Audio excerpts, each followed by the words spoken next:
Hey, everybody, welcome to today's show. Welcome to Advocate Information Highway. I'm your host, Anthony Lorito-Duke, and we have a very interesting topic for today's show, in which it is the definition of deflation of economy. Because a lot of people really don't understand this, and they misinterpret it or they misunderstand it. So I'm going to give you the exact definition of what uh, deflation of the economy means. So let's get right into this.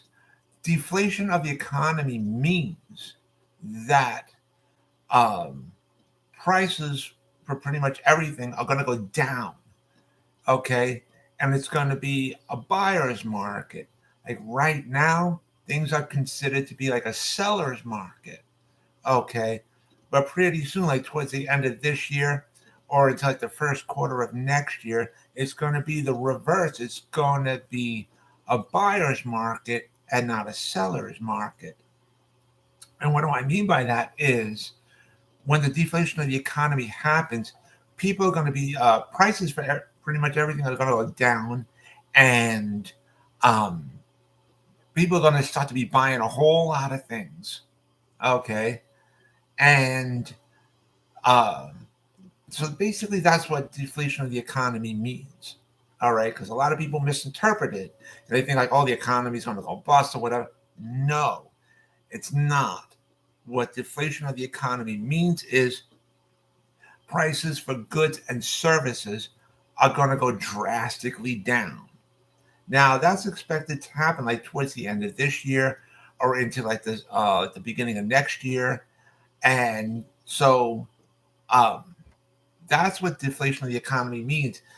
And like right next month in September, the federal government is supposed to meet again to talk about interest rates, and it's expected that come next month they will not raise the interest rates even more. It's basically going to be at a standstill right now, and then once the economy gets even more better, basically, interest rates are going to go down. You know, because like right now, um, the housing market uh, is not doing the greatest, um, and it's expected that the stock market is going to have a rough patch very soon.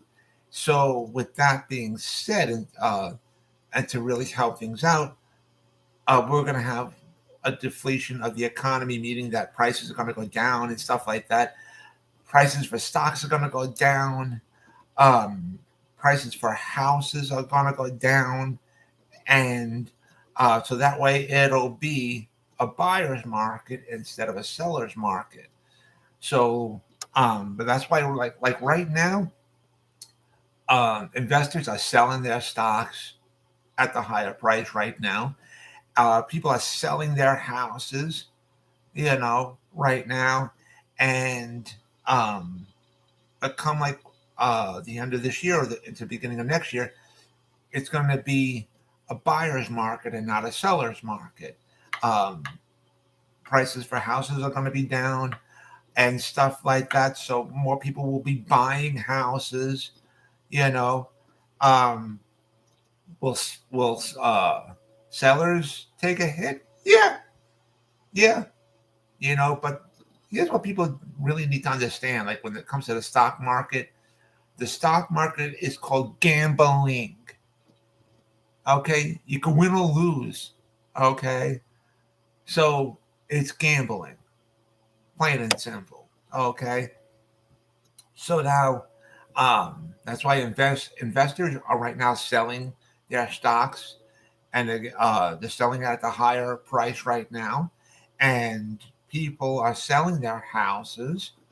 They're putting the houses up for sale right now, meaning, but it's not really a buyer's market right now. So, come like the end of this year or into the beginning of next year, when it's a buyer's market, the value for their house will go down. You know, they'll take a big hit in how much how much they're able to sell their houses for. So, um, and this is also another reason why you see like like in New York, they're complaining about not enough housing and stuff like that because the prices for property right now are outrageously high. But once the deflation of the economy happens, it's going to be cheaper to buy property and stuff like that. So the government can buy things at a cheaper price. Uh, the government can say to the landowners, "Hey, your property is valued at this price, and that's it." Which will be drastically lower than what they're selling for selling that property right now. So they're waiting for that time. But this is why you see like so many government agencies saying like housing, housing, housing, housing. This is like the prerequisite to what's going to be coming, and then that way once things are cheaper, they'll be able to buy more land and stuff like that, and they'll be able to build up more government housing and so on and so forth. So when that time comes, and there's going to be a lot of, big corporations when they want to sell their products, they, come when the deflation of the economy happens, they're going to have to lower their prices. And like when that happens, people are going to be buying things like crazy. And then usually what happens is like when people constantly buy a product, and when the stores are out of that product, they have to order more. It's a supply and demand thing. And what that means is when a company sees that there's such a huge supply and demand thing for a product, they can say, "Hey, you know what? Our product is really selling big time, so we're gonna increase our prices." Right? They think they're gonna get over on the consumers. Now, smart consumers, right, would be like, if you're gonna raise your prices, we're gonna go to your competitor, and they'll start, shopping around for uh, prices that are, for products that are very similar. People don't need name brand prices. Uh, if you get the name brand price really, really, really cheap, more power to you. But if they raise their price, and so on, people, smart buyers, will go to look at the competitors, and you can buy a similar product, non-name brand, and it still be fine. You still get the same thing, you know. But people get mad. Oh, I want name brand. I want name brand. Really. But anyways, and so if they could do that, companies are still going to take a hit because they'll be like, wait a minute, people aren't buying our products and so on and so forth. So, and if the companies take a loss, they have to wait to when they file that on their taxes during tax season and so on. But a lot of people don't want to wait for that. They want everything right now. It's got to be right now. Seriously. But anyways, so that's what the definition of deflation of the economy actually means.